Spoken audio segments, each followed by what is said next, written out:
Il arrive parfois que l'on ressente une sorte de fourmillement et une douleur sourde à la main et dans la zone du poignet, avec une sensation de faiblesse dans la main, comme si nos pinces nous faisaient défaut.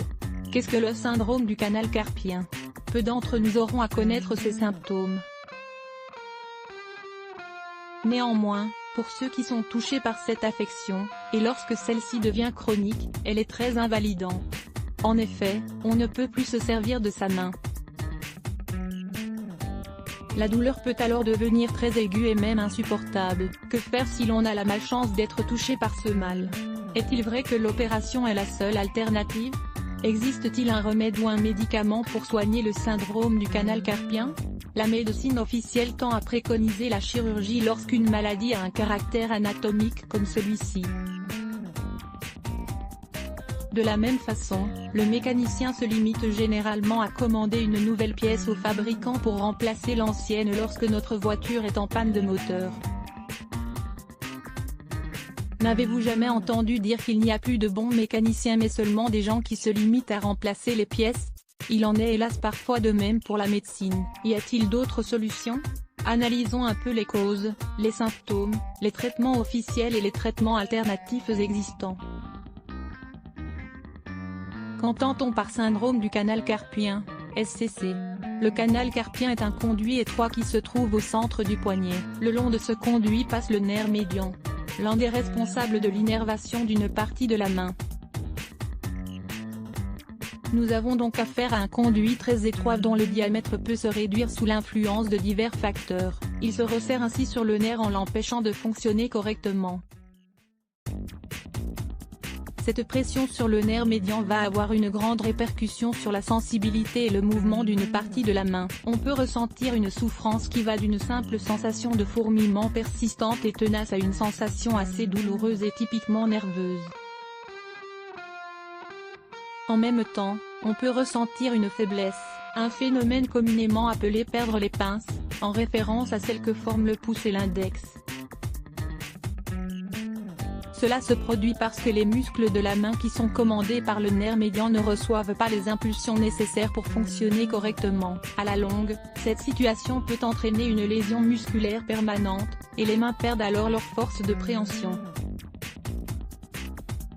Les causes. Nous avons déjà expliqué que la zone du poignet le long de laquelle passe le nerf s'appelle le canal carpien. Ce canal étant assez étroit, il arrive qu'une inflammation ou un épaississement de ses parois puisse comprimer ou faire pression sur le nerf.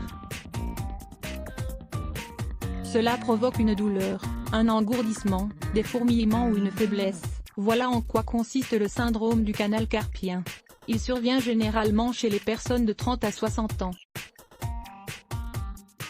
Par ailleurs, il a une plus grande incidence chez les hommes que chez les femmes. Ce n'est pas fréquent, mais il arrive que des personnes qui en souffrent soient nées avec un canal carpien étroit. Beaucoup pensent qu'un mouvement très souvent répété de la main et du poignet peut provoquer le syndrome du canal carpien. Il n'en est pas toujours ainsi, mais il vaut mieux éviter de faire certains mouvements mécaniques et répétitifs. Par contre, il est vrai que l'utilisation d'outils manuels qui vibrent peuvent provoquer ce syndrome. Par exemple, c'est le cas pour les ouvriers qui cassent le bitume sur les routes avec un marteau pneumatique. Toutefois, il n'existe aucune étude fiable qui puisse démontrer que le syndrome du canal carpien dérive d'activités habituelles. Utiliser l'ordinateur et sa souris, faire des mouvements répétitifs sur son lieu de travail, jouer d'un instrument de musique ou pratiquer certains sports. D'autres facteurs peuvent provoquer le syndrome du canal carpien, des fractures à répétition et l'arthrite du poignet, le développement d'un kyste ou d'une tumeur au poignet. L'arthrite rhumatoïde, maladie auto-immune qui affecte les articulations, le diabète, l'hypothyroïdie, l'obésité et l'alcoolisme, la rétention de liquide durant la grossesse ou à la ménopause, l'amylose. Lisez également, 7 aliments interdits si vous souffrez d'hypothyroïdie. De toute façon, la majeure partie des cas sont idiopathiques. Cela signifie qu'on ne connaît pas la cause réelle. Par conséquent, le traitement visera davantage à réduire les symptômes qu'à soigner une cause précise. Cette dernière reste, comme nous l'avons dit, inconnue dans la plupart des cas. Les symptômes: main maladroite pour saisir les objets de ses doigts ou dans la paume de la main, engourdissement, fourmillement aux 4 premiers doigts, pouce, index, majeur et annulaire. Fourmillement persistant dans la paume de la main. Difficulté pour saisir ou porter des sacs. Il s'agit d'un symptôme courant. Douleur qui s'étend du poignet jusqu'au coude. Douleur aux mains et aux poignets. Problème au niveau de la coordination motrice des doigts. Faiblesse à une main ou aux deux. Atrophie du muscle situé sous le pouce, elle se produit à un stade avancé de la maladie. Comment savoir s'il faut consulter un médecin? Afin de ne pas confondre les symptômes du syndrome du canal carpien avec ceux de l'arthrite, ostéoarthrite, il convient de consulter un médecin si nous observons l'apparition des symptômes suivants. Si l'on ressent une douleur constante et qui semble même s'intensifier malgré une position détendue de la main durant un long moment. Si l'on a la sensation que quelque chose craque ou fait du bruit à l'intérieur du poignet si on le bouge lors d'un mouvement ou d'un exercice. Une fois qu'il nous sera confirmé que nous ne souffrons pas d'arthrite mais bien du syndrome du canal carpien, alors nous pourrons choisir un traitement en fonction de la gravité de notre cas. Test et examen. En dehors des symptômes d'engourdissement et de faiblesse, le médecin peut réaliser le test de Phalan et le dénommer signe de Tinel. Signe de Tinel, donner de petits coups sur le nerf médian à la hauteur du poignet peut faire augmenter la douleur du poignet jusqu'à la main. Test de Phalan. Pliez complètement le poignet vers l'avant durant 60 secondes pour observer s'il se produit un engourdissement, un fourmillement ou une faiblesse. Les examens les plus courants sont les radiographies du poignet qui permettent de déceler l'existence d'un rétrécissement des ligaments ou des tendons entre lesquels passe le nerf médian. L'électromyogramme, une technique qui permet d'évaluer et d'enregistrer l'activité électrique produite par les muscles squelettiques. La mesure de la vitesse de conduction du nerf. Évidemment, ces deux techniques révéleront des anomalies si l'on a clairement pressenti auparavant ce syndrome par la réalisation des tests de Tinel et de Phalan. Les traitements possibles. On peut tenter d'immobiliser le poignet en faisant usage d'une attelle, plaque plus ou moins rigide en bois, en métal, en plastique, durant la nuit et pendant plusieurs semaines. Si on ne sent pas d'amélioration, il sera peut-être nécessaire d'utiliser cette attelle jour et nuit et durant un mois entier. Il faut éviter de s'appuyer sur les poignets pendant le sommeil. Les compresses froides sont également conseillées.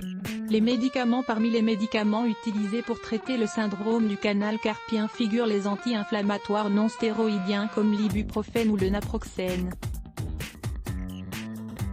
Les injections de corticostéroïdes peuvent apporter un soulagement durant un certain temps. La chirurgie. La méthode chirurgicale appelée libération du canal carpien consiste à sectionner le ligament qui exerce une pression sur le nerf médian. La chirurgie est généralement efficace, mais pas dans tous les cas, et la cicatrisation complète peut prendre des mois. Les symptômes s'améliorent avec le traitement. Toutefois, à la longue, dans plus de 50% des cas, il faut encore recourir à la chirurgie. Comment prévenir le syndrome du canal carpien? Conseil pour adopter de bonnes positions. Nous devons apprendre à changer certaines positions des mains au bureau ou à la maison afin de réduire la tension au niveau du poignet. Adoptez une position détendue. Pensez à vous observer lors d'un moment de détente et à garder les mains ouvertes, relâchées, et à ne pas plier les poignets. Dans la mesure du possible, évitez les mouvements de poignet répétitifs. Placez l'écran de l'ordinateur à la hauteur de vos yeux. Le clavier doit être situé assez bas pour ne pas avoir à plier les poignets vers le haut en écrivant. Évitez de saisir ou de dévisser des objets en ne vous servant que de 3 doigts pour le faire, cela augmente la pression exercée sur le poignet. Il faut se servir de la main entière. S'il s'agit d'une activité continue au travail, utilisez une main après l'autre en alternance et se reposer 1 ou 2 minutes de temps à autre. Surveillez la position du corps la nuit pour dormir. Il convient de garder les bras le long du corps et les poignets droits. Si les poignets restent coincés sous le corps, ils vont subir une pression. Cela entraînera alors une douleur et un gonflement associés au syndrome du canal carpien. Utilisez des modèles ergonomiques. Servez-vous d'outils spécialement conçus pour réduire le risque de lésion au poignet. Il existe aussi des dispositifs spéciaux pour votre ordinateur, comme un tapis de souris ergonomique et un repose-poignet pour le clavier. Reposez-vous de temps à autre et arrêtez d'écrire si vous ressentez une douleur et un fourmillement. Des exercices à pratiquer pour les poignets et les mains. Ces exercices améliorent la circulation et réduisent les tensions aux poignets et aux mains. Décrire des cercles avec les poignets. Les paumes des mains vers le bas, effectuer 5 mouvements de rotation des poignets à gauche, puis 5 à droite. Tendre le pouce. Saisissez avec la main gauche le pouce de la main droite et tirez-le en arrière jusqu'à ce que vous ressentiez une légère tension. Maintenez cette position durant 10 secondes. Répétez 5 fois avec chaque pouce. Réalisez une extension des 5 doigts. Étendez la main en séparant bien tous les doigts pendant 10 minutes. Faites l'exercice de 3 à 5 fois. Serrez la main. Serrez fortement la main 10 fois de suite sur une petite balle en mousse. Ensuite, étirez les doigts et refaites l'exercice avec l'autre main. Lisez également. Exercice simple pour traiter les mains douloureuses. Un changement de profession ou un changement dans nos activités sportives ou ludiques peuvent se révéler nécessaires. Certaines professions qui impliquent l'utilisation d'outils vibrants sont associées à cette maladie. Il s'agit d'un syndrome récurrent chez les musiciens professionnels, pianistes, flûtistes, etc. Des remèdes naturels pour traiter le syndrome du canal carpien. Les remèdes populaires permettent de combattre l'inflammation pour soulager la douleur. L'infusion d'herbes de Saint-Jean, faire bouillir 3 feuilles de millepertuis ou herbes de Saint-Jean dans une tasse d'eau, et la boire tiède. Si l'on consomme une tasse de cette infusion chaque jour, la douleur et le fourmillement à la main et au poignet, propre à ce syndrome, diminuent. De plus, son effet sédatif permet de mieux supporter la douleur, ce qui va contribuer à rompre le cercle vicieux émotif physique qui bien souvent décuple la douleur ou la fait perdurer. L'huile de lin, prendre une cuillerée par jour d'huile de graines de lin pendant 2 à 4 semaines. Selon des informations obtenues à l'issue de recherches relativement récentes, les acides gras contenus dans ces graines ont un rôle prépondérant pour réduire l'inflammation. La vitamine B6, il faut consommer des aliments qui en contiennent, comme les pommes de terre, le riz complet, les bananes, les légumes verts et le blanc de poulet. Sous forme de gélules, en prendre 2 mg par jour. Les compresses glacées sur la main ou sur le poignet. Leur rôle est de faire diminuer l'inflammation. Il ne faut jamais utiliser de compresses chaudes ni de coussins thermiques, car ils ne feraient qu'aggraver le syndrome. Quelques conseils en plus. De même, tout ce qui contribue à conserver une bonne circulation sanguine sera utile pour traiter cette maladie.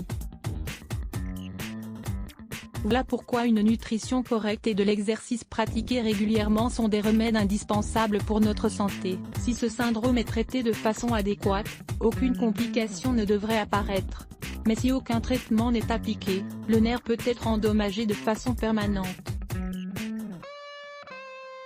Dans tous les cas, il ne faut pas oublier que la chirurgie n'est pas toujours l'option la plus valable. Quoi qu'en dise notre chirurgien, les séquelles peuvent être pires que le mal. Il faut s'efforcer de prendre toutes les mesures auxquelles nous avons fait allusion avant d'avoir recours à la chirurgie. Mais il est vrai que, si l'on n'obtient aucun résultat, il faudra tout de même prendre cette option en compte. Soulager le syndrome du canal carpien avec 5 exercices de yoga. Le syndrome du canal carpien est une condition très commune actuellement, à cause de l'utilisation intensive de dispositifs électroniques. Lire plus Let's Block ADS. Why?